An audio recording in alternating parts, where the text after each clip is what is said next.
Everybody, we're back here with our resident expert, Steve.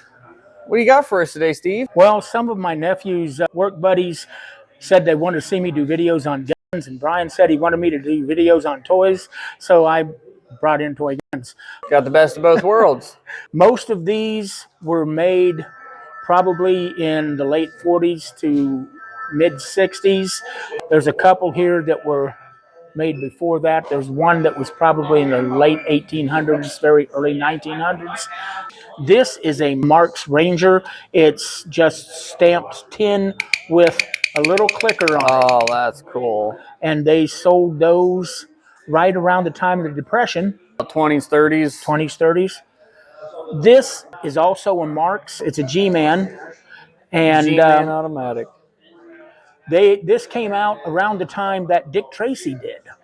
Really? Yeah, because you see it's basically the same Dick Tracy, except he's got a green hat instead of a yellow one. Yep, that way they didn't have to worry about copyrights. And you just wind this up. And oh, that's cool. It's supposed to make sparks. My little spark is flipped off, and I don't want to mess with it. Take a chance on breaking it. The Dick Tracy again. This is a Nichols Stallion, maybe mid-50s, and Nichols was trying to make a higher end than the Hubleys. Look at that. And it actually came with oh, look at that. little bullets. You put the caps on them and load them up. This one is double action, and it functions pretty well. You said most all these do function? Most of them do. Not all of them. Some of them are fairly rare. So yeah. Huh, that's neat. And then we go into some of the Hubleys. Hubley made toys from the late 1800s all the way up until the 70s. They went from cast iron to pot metal all the way up to plastic. They made trucks, they made airplanes. Some of their airplanes are still pretty collectible. Huh. We'll start off with this one. Was that a more premium brand? They just made a lot of stuff, and their details and stuff, were pretty good. They were also sort of the Ruger of cap. Cool. They would do the job, but they didn't cost as much as these. Texan Junior. Yes. Oh, that's cool. That's cool. This is the Cowboy. It is also a Hubley, and oh, dude, that's cool. The toys they had back then, that's just sweet. And it still works. What are the grips made out of? Those are early injection plastic. Early plastic. Okay, yes. So to have one where they're not cracked and all brittled out is pretty rare. They got beat up quite a bit, yeah. Yeah. This one was made in the 50s, I want to say, around the time when Treasure Island came out. Oh, okay. One of them works, the other one don't. I've had it apart a couple times. I just don't know exactly what I'm doing wrong with it. But that is a Hubley also. It's a Hubley Pirate. So what is this part of it? Did yes. that actually come out and so you yes. can pretend to pack it? Oh, look at that. You can pack it in. That's cool. And then we'll start with the oldest. This is called a pluck. If my research is correct, this is probably around the turn of the last century, 1890s to 1900s. It is a single shot cap. They would have little brass caps. They would with fulminate on it, and they would, stick it in there. Of course, you let your kids play with fulminate mercury today, they'll send you to jail.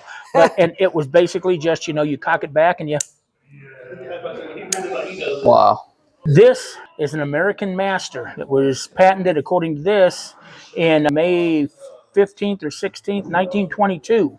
1922? 1922. What's the little thing on the inside there? That looks like at one time somebody had some issues with it, and they put like a rubber band on it to help the spring.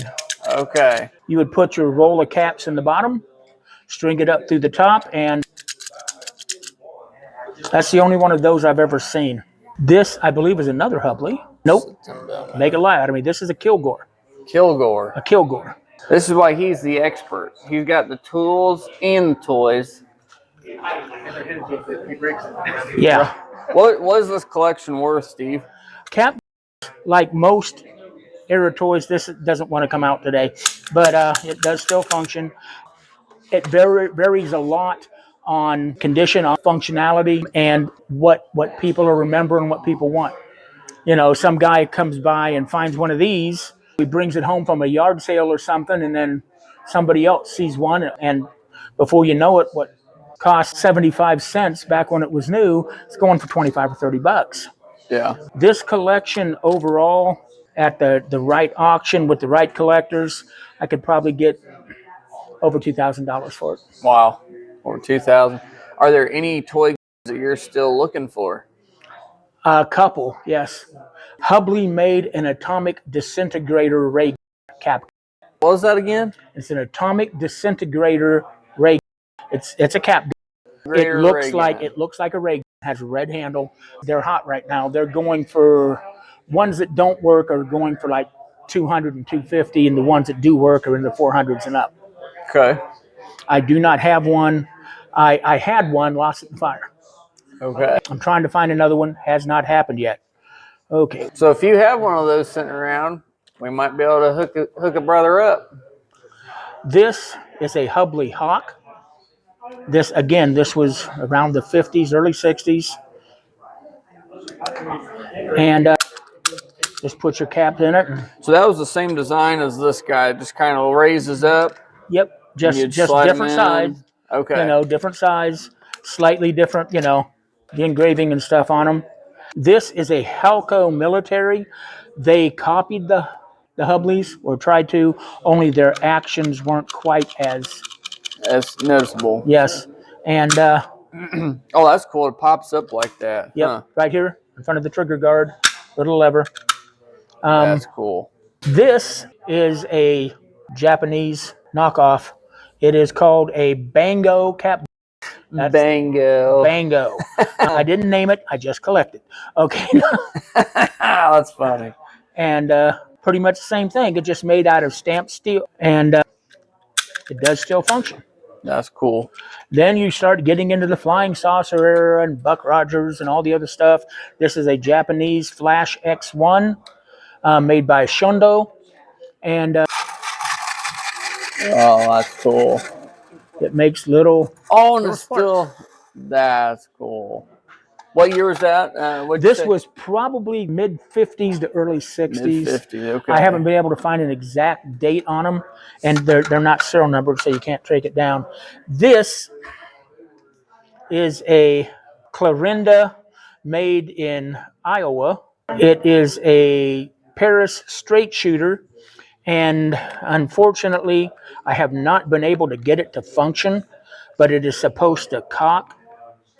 And you say a Paris straight shooter, so yes. Was that made in France? It was made in Iowa. It was made in Iowa. They just yes, Clarinda, Iowa. It's a cap gun, and I just got it to cock. So let's see if it shoots. It does shoot. So look at that. This is another Marks. It came with the combat set from the 60s. Classic 1911 design. That's cool. And then this. That one's made out of plastic. This is injection plastic, just like this one. These came out a little bit later. They were in the 60s. Johnny Eagle made 3 different sets. You had the Safari, you had the military set, which was called the Lieutenant, and then you had the Western set. The military set had the 1911 with an M14 rifle. I'm still looking for the M14. The interesting thing is they actually had bullets. Oh, they have magazines too. They had the cases were little brass-colored plastic. They had a spring in them, and you'd put the lead-colored thing in it, load the magazine up, and that's cool. Get a close-up of that. So that's what he's talking about. You know, the different. You said there's like the Lieutenant. What were some of the other ones? This Lieutenant, the Safari, and I think it was called the Bonanza or something. Yeah, it was a cowboy name. That's cool. Well, hey, thanks, Steve, for coming on, our resident expert. If you got any of those guys he's looking for, hit us up.